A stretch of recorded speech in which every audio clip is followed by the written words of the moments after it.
மாத பலன்கள் மிதுன ராசிக்கு எப்படி இருக்குன்றதை நம்ம பார்க்கலாங்க. சரி, மிதுனம் நம்ம நியூ இயர் பலன்கள்லேயே சொன்னது தான். ஜாக்பாட் ராசி, இந்த குரு பகவான் உங்கள் வீட்டில் தான் இருக்கார், அதனால் எல்லாமே சுபிக்ஷமாக ஓடுது. ஸோ என்னென்ன நல்லது நடக்கும் இந்த தை மாதம், எந்தெந்த விஷயத்தில் உஷாராக இருக்கணுன்றதை நம்ம பார்க்கலாம். நம்ம முன்னாடி சொன்னது தாங்க, நல்லா கையில் காசு வரும், வீட்டில் நல்ல சந்தோஷம் இருக்கும். நீங்கள் குடும்பத்தோடு வெளியூர் வெளிநாடுகளே சுற்றுலா பயணமாக போய் வரதுக்கு நிறைய வாய்ப்புகள் இருக்குது. என்னன்னா இதை வந்து நல்லபடியாக பயன்படுத்திக்கணும்.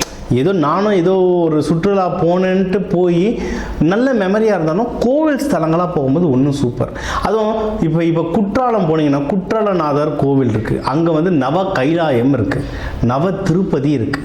இப்போ அங்கே போயிட்டு நவ கைலாயத்தையும் போயிட்டு வந்துடலாம், நவ திருப்பதியும் போயிட்டு வந்துடலாம், நவகிரகத்துக்கு பூஜை பண்ண மாதிரி ஆகிடும், அப்படியே குற்றாலத்தில் குளிச்சுட்டு வர மாதிரியாக இருக்கும். இது வந்து உங்கள் லைஃப் மட்டும் இல்லை, உங்கள் குழந்தைங்க வந்து அவங்க பசங்க கிட்ட எங்கள் அப்பா அம்மாவோட இப்படி போனேன் இவ்வளோ நல்லா இருந்ததுன்னு சொல்கிற அளவுக்கு இது வந்து ஒரு நல்ல மெமரியாக இருக்கும். ஸோ சுற்றி பார்த்த மாதிரியும் இருக்கும், அதே சமயம் புண்ணியம் சேர்த்த மாதிரியும் இருக்கும். ஸோ நீங்கள் வந்து கோவில்கள் ஸ்தலம் போகிறது வந்து இந்த மாதிரி போங்க, சுற்றுலா ஸ்தலமாகவும் இருக்கணும், சாமி கும்பிட்ட மாதிரியும் இருக்கணும், புண்ணியமும் வாங்கின மாதிரி இருக்கும், சந்தோஷமாகவும் இருக்கணும். சரிங்களா? இது ஒன்று.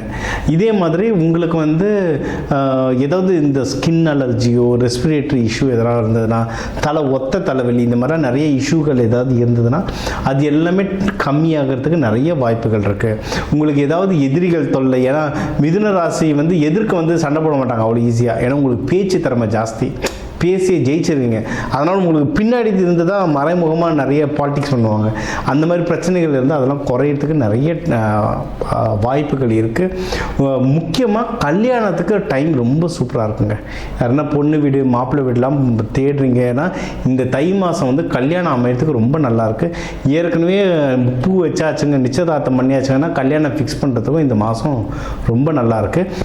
டேட்டு அதாவது கேலண்டரில் இன்றைக்கி நல்ல நாள் போட்டிருக்காங்க, இன்றைக்கி முகூர்த்த நாள் போட்டிருக்காங்கன்னு அதை வச்சு புக் பண்ணுறதை தாண்டிலும் பொண்ணு மாப்பிள்ளை ஜாதகம் பார்த்தா இவங்க ஜாதகத்துக்கு எப்போ கல்யாணம் பண்ணால் நல்லதுன்றதை பார்த்து பண்ணிங்கன்னா அது வந்து ஒன்றும் சூப்பராக இருக்கும். சரிங்களா? ஏன்னா பொதுவான நல்ல நாளும் சரி, அதை விட உங்கள் ஜாதகம் நட்சத்திரத்துக்கு ஏற்ற மாதிரி எந்த நாள் நல்லதுன்றதை பார்த்துட்டு நீங்கள் ஃபிக்ஸ் பண்ணிங்கன்னா ஒன்றும் அமோகமாக இருக்கும் லைஃப்.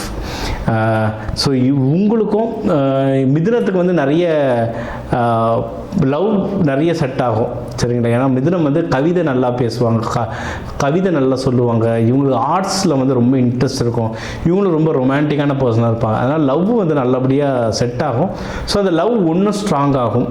இன்னொன்று, அந்த லவ்வை வந்து அரேஞ்ச் மேரேஜாக மாற்றணுன்னாலும் அதுக்கு நிறைய வாய்ப்புகள் இருக்குது. அதான் எதிரிகள் தொல்லையெல்லாம் கம்மியாகிறதுனால நீங்கள் அந்த கல்யாணத்து பேச்சு எடுக்கும் போது பெரிய பிரச்சனைகள் இல்லாமல் சீக்கிரமாக கை கொடுறதுக்கு ரொம்ப நல்ல வாய்ப்பு இருக்குது. அதை கரெக்டாக டைம் நல்லா இருக்கும்போதே பயன்படுத்திக்கோங்க. அதுக்கப்புறம் இப்போ மகப்பேருக்கும் டைம் நல்லா இருக்குது. ஸோ லவ்வோ மகப்பேரோ கல்யாணமோ எதுவாக இருந்தாலும் முக்கியமானது என்னென்னா பணம். சரிங்களா? ஸோ அந்த பணமும் உங்களுக்கு கரெக்டான டைமில் கிடைக்கும். நீங்கள் வந்து லோன் ட்ரை பண்ணுறீங்கனாலும் கரெக்டான அமௌண்ட் கரெக்டான இதில் கிடைக்கும். தேவையான அளவுக்கு எடுத்துகிட்டு சிக்கனமாக கல்யாணம் பண்ணிங்கன்னா, சிக்கனமாக செலவு பண்ணிங்கன்னா வாழ்க்கை முழுக்க அது வந்து உங்களுக்கு ரொம்ப ஹெல்ப்ஃபுல்லாக இருக்கும். நீங்கள் எதில் உஷாராக இருக்கணும்னா எடுக்கிற முயற்சிகளில் கொஞ்சம் ஜாகிரதையாக இருக்கணும். ஏன்னா இது மோஸ்ட்லி மிதுன ராசியில் இருக்கவங்க வந்து மூளையை பயன்படுத்தி சம்பாதிக்கிறவங்களாக இருப்பாங்க. அதாவது கடுமையாக வேலை செஞ்சாலும் மூளையை பயங்கரம் உபயோகிச்சு, ஃபார் எக்ஸாம்பிள் சிஏ, ஆடிட்டர்ஸ், மேத்தமேட்டிஷியன்ஸ், ப்ரொஃபஸருங்க நிறைய பேர், நீதித்துறை, வக்கீல், இந்த மாதிரி மூளையை பயன்படுத்துகிறவங்களாக இருப்பாங்க. நீங்கள் வந்து ஷார்ப்பாக இருப்பீங்க. இருந்தாலும் இப்போ வந்து 3ஆம் வீட்டில் கேது இருக்கிறதுனால லைட்டாக மைண்டை குழப்பி விட்டுருவார். நீங்கள் எடுக்கிற முயற்சிகளில் வந்து நம்மளுக்கு தெரிஞ்ச வேலை தானே பார்த்துக்கலாமேன்னு கொஞ்சம் அசால்ட்டாக இருந்தீங்கன்னா ஏதாவது ஒரு குழப்பி விட்டுரும். அதனால் எடுக்கிற முயற்சிகளை வந்து தெளிவாக எடுத்திங்கன்னா நீங்கள் வந்து ஜெயிக்கிறதுக்கு வந்து எல்லா விதமான வாய்ப்புகளும் இருக்குது. இன்வெஸ்ட்மெண்ட்ஸ், கையில் பணம் உங்களுக்கு நல்லா வரும். வீட்டிலே சந்தோஷமாக இருக்கிறதுனால வீட்டில் முதல்ல சொல்கிறது முதல்ல வீடு ஒன்று வாங்குங்க, லேண்ட் ஒன்று வாங்குங்க, இந்த நகை ஒன்று வாங்கலான்னு சொல்லுவாங்க. ஸோ இன்வெஸ்ட்மெண்ட் வந்து பார்த்து பண்ணணும். உங்களுக்கு பர்மனெண்ட்டாக எதில் இன்வெஸ்ட்மெண்ட் பண்ணால் நல்லது. இன்னொன்று, இப்போ ஜாதக கோச்சார பிரகாரம் எதில் இன்வெஸ்ட்மெண்ட் பண்ணால் நல்லதோ அதில் இன்வெஸ்ட்மெண்ட் பண்ணிங்கன்னா அது லாங் லைஃப் வரும். அவசரப்பட்டு பண்ணிவிட்டு அதுக்கப்புறம் அடடான்னு யோசிக்கிறதுக்கு பதில் கரெக்டானதை இன்வெஸ்ட்மெண்ட் பண்ணிட்டீங்கன்னா ப்ராஃபிட் நல்லபடியாக உங்களுக்கு வரும். அதே மாதிரி குருமார்களை பார்க்க ரொம்ப நல்லது. உங்களுக்கு நீங்களே 1000 பேருக்கு அட்வைஸ் பண்ணுவீங்க, இருந்தாலும் உங்களுக்கு அட்வைஸ் பண்ணுற நல்ல குருமார்களை போய் பார்த்துட்டு வர உங்களுக்கு ஆஃபீஸில், தொழிலில், பர்சனல் லைஃப்பில் நல்ல முன்னேற்றங்கள் தரும். அதே மாதிரி உங்களுக்கு ஆஃபீஸில் வந்து உங்களுக்கு தெரியாமல் ஏதாவது பாலிடிக்ஸ் நடக்க நிறைய வாய்ப்பு இருக்குது. மிதுன ராசி எங்கே மாட்டிப்பாங்கன்னா, கொஞ்சம் துடுக்காக பேசுவாங்க. அவங்க அறிவாளி தான், அதை நான் கொஞ்சம் ப்ரூவ் பண்ணுறேன்னா சில பேர் கொஞ்சம் தப்பான ஆளுங்கிட்ட டிபேட்டுக்கு போயிடுவாங்க, வாக்குவாதத்துக்கு போயிடுவாங்க. அதெல்லாம் போகாதீங்க. ஏன்னா ஆஃபீஸ் வந்து நம்ம நெஞ்சுக்கு நேராக நிற்கிறவங்கள கண்டுபிடிச்சிடலாம், முதுகு பின்னாடி நிற்கிறவங்களும் அவ்வளோ ஈஸியாக கண்டுபிடிக்க முடியாது. அதனால் முடிஞ்ச அளவுக்கு வாக்குவாதத்தில் போகாமல் கொஞ்சம் அமைதியாக இருக்கிறது ரொம்ப நல்லது. நீங்கள் பண்ணுற தொழிலில் வந்து லாபம் வரும், சரிங்களா?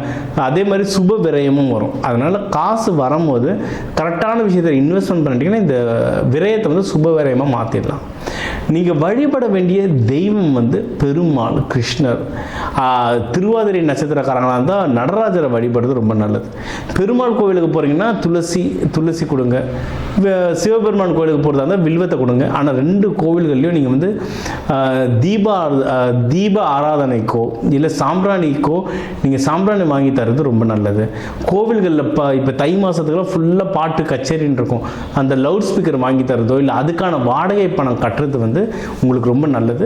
நீங்கள் அன்னதானம் கொடுக்குறதா இருந்தாலும் புளியாதரை கொடுக்குறது ஜென்ரலாகவே உங்கள் ஹெல்த்துக்கு நல்லது. இன்னும் உங்கள் கல்யாணத்துக்கு, வியாபாரத்துக்கு, தேவைக்கு ஏற்ற மாதிரி சில அன்னதான முறைகள் இருக்குது. அதை கரெக்டாக கொடுத்துட்டு வந்தீங்கன்னா இந்த தை 2026 உங்களுக்கு வந்து ஒரு சூப்பரான மாதமாக இருக்கும்.